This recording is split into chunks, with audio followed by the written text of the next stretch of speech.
Akalain mo yun, may Starbucks na dito sa May Sharura City. O diba? Tara, ayan nga po, papunta nga tayo dito sa May Sharura Address Hotel dito sa May Sharura City, Province of Najran, Kingdom of Saudi Arabia. Ayan, diretso tayo dito sa may hotel at dito yan sa may ground floor. Ayan, nag-invite sa atin yung mga friendship natin na meron na nga daw ditong kapihan. At take note, Starbucks. O diba, san ka pa?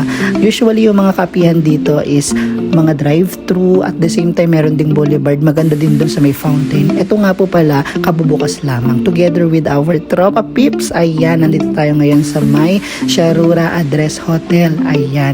So, ground floor lang po yan ha. Dito lang yan sa May Sharura. At take note ha, napakamura at bagong bukas pa. Lahat nandito meron. May coffee, may cold, hot, at the same time may mga donuts.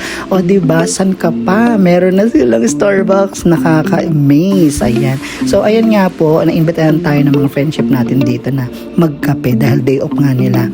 Ito nga po palang kanilang shop ng coffee shop na Starbucks ay nag-open ng alas 8 ng umaga hanggang alas 12 ng madaling araw. So, tara, kape muna tayo. At ayan na nga po, pauwi na rin tayo, no? Ayan nga po, ang kanilang hotel. So, pasok lang kayo dyan sa loob ng hotel sa may ground floor. Ito yung pinaka-hotel nila dito. So, ayan, meron ng Starbucks at McDonald's. Yun lang, salamat!